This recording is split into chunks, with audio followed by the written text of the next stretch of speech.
bloco do nosso programa fazendo uma análise sobre as pesquisas eleitorais. O Júlio gosta muito de pesquisas, Marcelo também gosta bastante.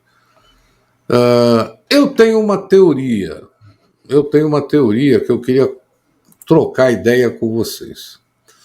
Eu acho que, primeiro, para presidente não houve um erro tão grotesco, né?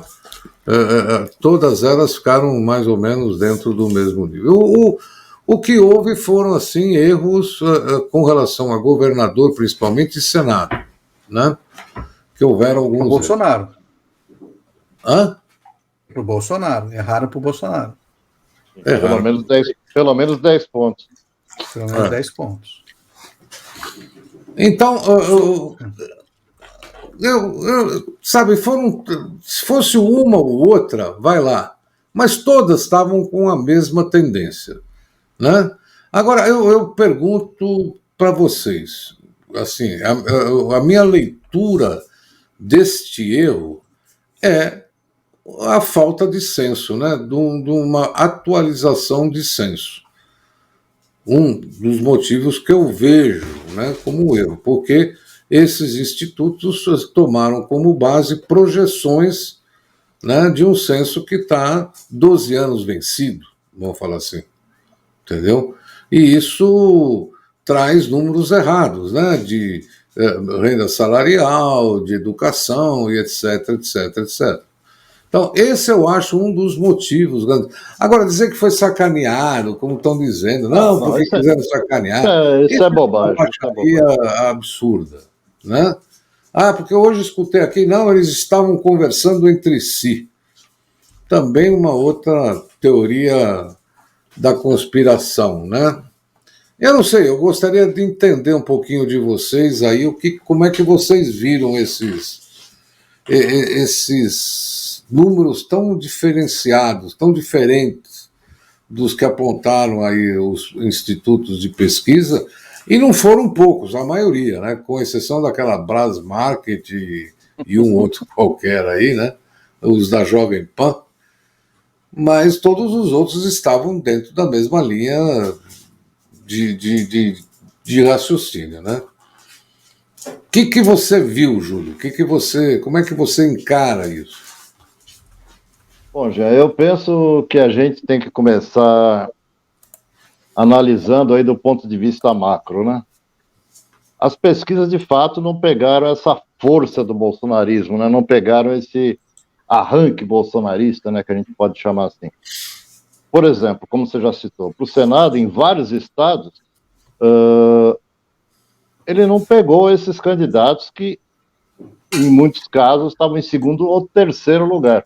Vamos citar o caso aqui de São Paulo, Márcio França, desde abril ele vinha liderando a corrida e na última hora ganhou, como você disse, o nosso astronauta, né? Também não pegaram os governadores com chance, tá? Mas tem aí alguns fatores que a gente pode comentar. Por exemplo, no caso do Mato Grosso do Sul, vocês vão lembrar, no debate da Globo, o próprio Bolsonaro pediu lá voto para um capitão, acho, eu não vou lembrar o nome dele. E esse cara disparou, foi para o segundo turno. E estava lá atrás nas pesquisas, né? Tem o caso do Espírito Santo também, do Manato, né? Onde as pesquisas davam como certa a reeleição do Casagrande já no primeiro turno, também não se configurou, né? Outro caso gritante aí foi no Rio de Janeiro, né? Eleição no primeiro turno do Cláudio Castro. Quem era Cláudio Castro? Era vice era um vice obscuro, né? Teve esse crescimento a ponto de levar no primeiro turno. Por quê? Porque o próprio Bolsonaro botou a mão descaradamente, né? Então a gente está tentando aí entender o que aconteceu, né? Eu acho que além dessa... se de fato houve, vamos dizer assim, um voto envergonhado ou um voto útil, esse fator que você comentou é de extrema importância também, né? A calibragem desses critérios aí socioeconômicos, religião, idade, sexo, renda, eles não estão batendo com o voto, de modo geral, da sociedade, né? Eu acredito que esse espelhamento da sociedade nos diferentes estratos aí fez a diferença, né? E se há esse problema de calibragem, muitos institutos já começam a reconhecer isso, né?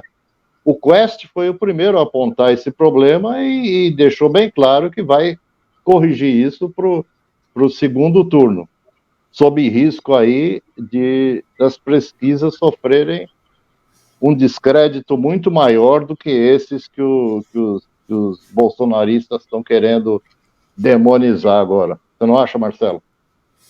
O seguinte, precisa ter um crime configurado. Eu não sei que eles querem abrir uma CPI, não sei qual é o crime que está aí. Isso não prospera. É só fazer barulho, é. É só barulho. Eu vou tentar, eu sei que você foi em alguns casos, Marcos, eu vou tentar dar uma visão geral, tentei mais olhar o panorama geral aí.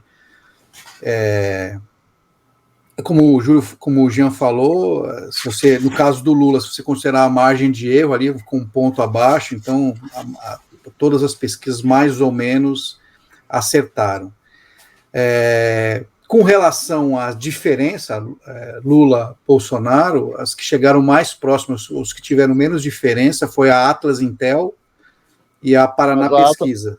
Mas você sabe que a Atlas tem um diferencial, né, Marcelo? Ela faz por computador, né? Ela faz através de formulários via computador. Isso. Então, não sei se a gente pode... Bom, se funcionou, né? Você está falando... O número ficou mais próximo, queira ou não, o número ficou mais próximo, né?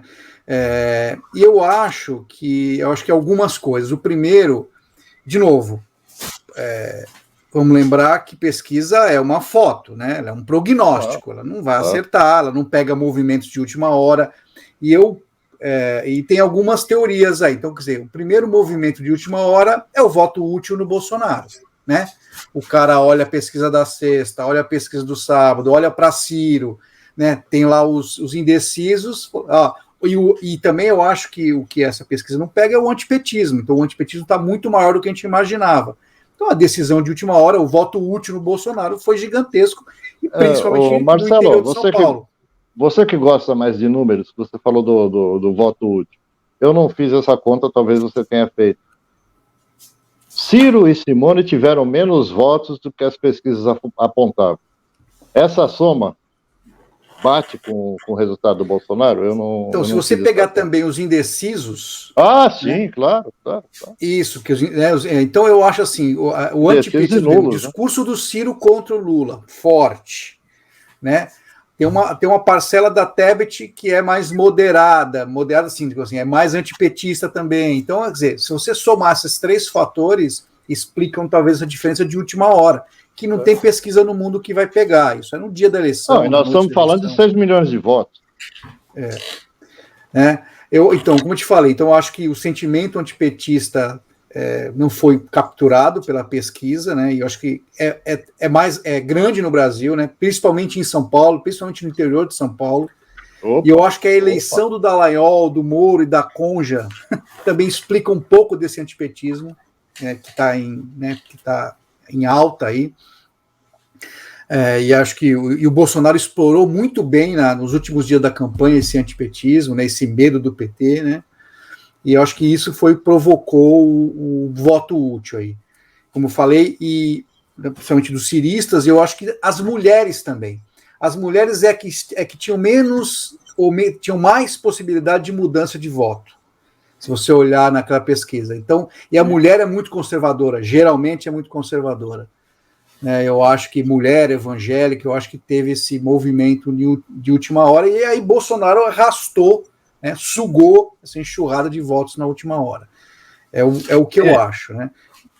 Não sei se aconteceu nas sessões que vocês votam, mas lá na minha eu reparei o número de pessoas idosas votando. Muito idoso. Muito idoso, não é pouco não como eu, como Júlio. Idosos para valer. Sabe por quê?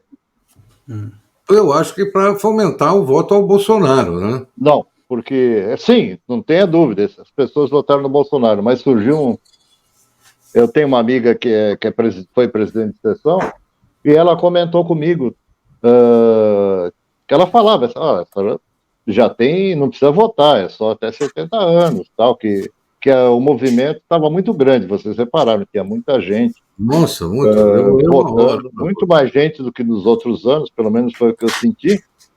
Mas o que aconteceu? Não. O WhatsApp, aconteceu o seguinte, Jean.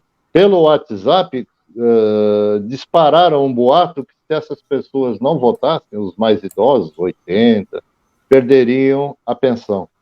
Quer dizer, é uma coisa falsa, é uma covardia, mas funcionou, porque várias pessoas, e depois no dia seguinte também eu confirmei isso, várias pessoas receberam esse zap, né? Então isso levou, lógico, ninguém quer perder a aposentadoria. A pessoa não tem informações mais claras, vai ter informação sobre isso, que só é necessário votar até os 70, a partir daí é facultativo. Então, desculpa te cortar, mas esse foi um dos fatores no Brasil inteiro que muita gente de idade foi votar. E teve outros 2 detalhes que eu vou colocar aqui, mas assim, eu vou ser sincero, eu não acho que sejam relevantes, mas eu andei lendo de gente que trabalha com estatística, que é a dificuldade de acesso à pesquisa presencial de eleitores da classe média alta e da classe alta. Então, o cara sai do apartamento, entra no carro, entra no escritório, volta para o carro, entra no apartamento. Não, e no próprio condomínio, Marcelo, é difícil entrar. Exatamente. Então, essa é uma parcela que pode ter ajudado a distorção, pequena, mas tem. Uma outra questão, o Jean está enrolado com os cachorros. Uma outra questão que eu ouvi, e essa eu ouvi só depois aqui, não tinha ouvido antes, não sei se é verdade, então eu não posso afirmar, é de que muitos bolsonaristas, ou pelo menos algumas lideranças bolsonaristas, orientavam a quem fosse pesquisado de não responder à pesquisa. Então, não sei se isso influenciou, se isso é verdade também. Eu ouvi. Eu vou ser sincero, não tenho informação se isso procede ou não. Marcelo, isso é uma coisa que vai acontecer agora no segundo turno. Os institutos vão ter muita dificuldade. A gente já viu aí até casos de agressão aos rapazes e às moças. A pesquisadores.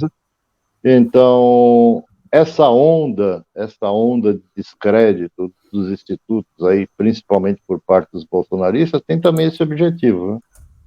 Nós vamos quase que às cegas para o segundo turno, né?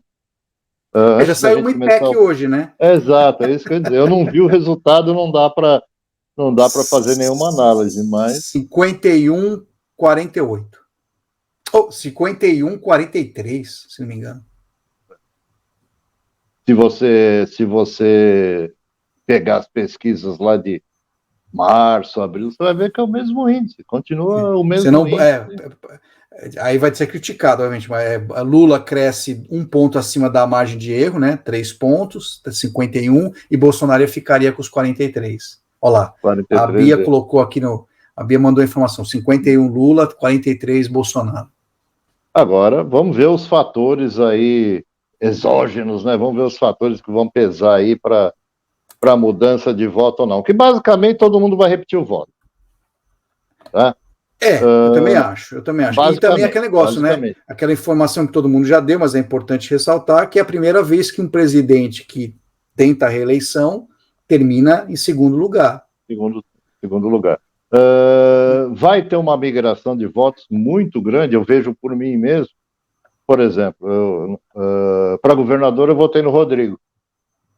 Por uma questão até afetiva, eu sempre fui da social-democracia de coração, sempre fui PSDB. Eu falei, não posso passar uma eleição dessa sem votar em ninguém do PSDB. Votei no Rodrigo e não voto no Bolsonaro em hipótese nenhuma. Então, mesmo deve acontecer... E do lá lamber a bota, né? Não, vale para os dois lados, vale. Será que todo eleitor da Simone vai migrar para o Bolsonaro? Não. Será que todo eleitor do Ciro? Não. A gente sabe disso. Mas isso. Aliás, isso é uma outra. Desculpa, só um parênteses, eu falei da tendência de o Bolsonaro ter ficado atrás, né? Isso é uma tendência. De novo, a gente tem que olhar a pesquisa no ponto de vista da tendência. Essa foi uma tendência que todos a não ser os aqueles 2 que você comentou, mas todos os 48 de pesquisa mostravam Bolsonaro atrás de Lula, sempre.